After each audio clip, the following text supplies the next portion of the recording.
Hey, it's Steve Riley. Welcome to this episode of Great Practice, Great Life. Sometimes not so great. So, this is just you and me, and we're talking about a couple of things. But the first thing I want to do is thank you for showing up.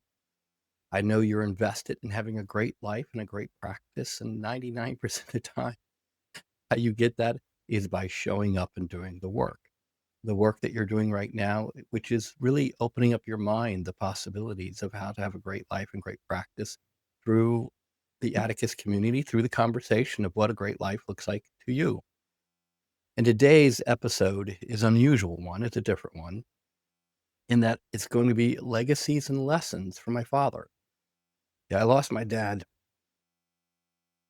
We lost our father about a week ago, and there were phenomenally fun and interesting lessons that I shared and learned in preparing for his eulogy. And I thought I could share them with you. And I know we've all lost somebody, a dear friend, a spouse, and for some of us, even a child. And loss is universal. It's painful. It's devastating. It's one of the reasons this community exists, to support each other. And it was incredible to me not only to see my family, but my partners, my dear friends, of which I have friends that I've had for 40 years, 35, 25 years, business partners that were there for me. And it's really remarkable to feel pain in one moment and gratitude in another. So throughout this podcast and throughout this episode, I may be going up and down, and I apologize for that. I hope that you understand that my goal is here to share lessons from my dad, Don Riley, and how those lessons have shaped my life. And hopefully these lessons can help you on a path to have your great practice and great life. Now, I was going to call this episode Lies My Father Told Me, but that's not really fair. They were fables.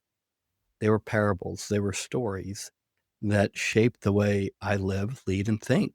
And I hope they will be useful to you, entertaining to you, and at the end of each story or each life lesson, I'm going to encourage how you could apply these in your life and in your practice.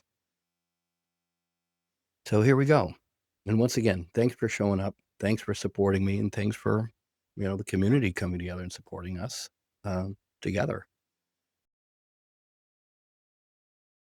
What I want to share with you is some of the fascinating things that he did that shaped my life, my family's life, and were absolutely hysterically funny but didn't appear to be funny at the time.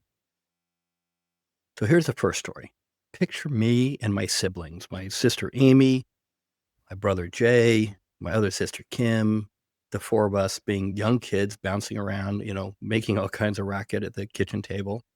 And my father, who just got home from work wearing his tie still, had his proverbial scotch before dinner. He would have a scotch, then read the newspaper. Then you were allowed to talk to him. And then we will all come to the kitchen counter, sit down, and my mom had made dinner, and we're sitting there, and we were constantly being reminded by our mother to use good manners, and we would constantly sit on our legs, like a kid. You're sitting around, sitting on your legs, and you're not, sitting properly. So you kind of have your feet tucked under me. And my dad looks at us and goes, "If you kids keep sitting like that, you'll get Jake leg." Yep, Jake leg, Jake leg, Jake leg. And my father said it's a condition one of the neighborhood kids developed because they sat like. Now, none of us bought into this argument very intensely, but about a week later, we're walking through the grocery store, and it was my father and all the kids, and some poor guy goes by with polio, and he's wearing leg braces. And dad looks at him, looks at us, and goes, "Jake leg." And that was it. That night when my father said, "Hey, you're going to develop Jake leg," we all sat properly. Now, this particular behavior modification worked brilliantly until I got to college. And you have to understand, I trusted my father. If he told me I could develop Jake leg by sitting with my feet tucked under me, I believed him. So I basically got to a point where I believed it until college. And at college, I got educated by a biology professor that there's no such thing as Jake leg, and my father was probably pulling my leg. And so I couldn't believe it. I was like, wow, that's incredible. So when I saw my father, I said, hey, when I came home for Christmas break, I said, hey, Jake leg's not real. And he laughed. He laughed at me. He goes, well, imagine I had the four of you guys and I couldn't get you to behave. And I made up the story to get you guys to behave. And I was like, oh my God, I can't believe that. Well, it worked brilliantly. And I said, do you tell us anything else? And of course he said, no, of course not. That was the only story I ever made up. Not so true. Not so true. Now, what does this have to do with you? Well, my father tried to get us to behave by direct discipline, and it didn't because we didn't notice any short-term consequences. So what my dad did was he developed a long-term consequence, one that looked brutal, and just reinforced it. So if your rules aren't working, paint a vivid emotional picture of the long-term costs of what the consequences will be of ignoring your rules. Now you can use this with your kids, as my father did, and with your clients and with anyone else in life, because this was not a true story. It was a parable, something my father made up. The sheriff at the time was a good friend of his, Ed Duff, and he was a sheriff of Volusia County. Ed and all the chiefs of police in the community went to my dad and wanted my dad to run for sheriff. My father was good friends with Ed Duff, the current sheriff, who decided he wanted to retire and step down, and had waited for my father to be in a position to run for sheriff. Now, my father is a quiet leader. He's not a politician. He's always been a one-on-one person. He's not a networker. He's not a in front of the crowd kind of guy. He's never been that guy. But all of his friends who were law enforcement leaders convinced him to run for sheriff. And he did. And he did his best.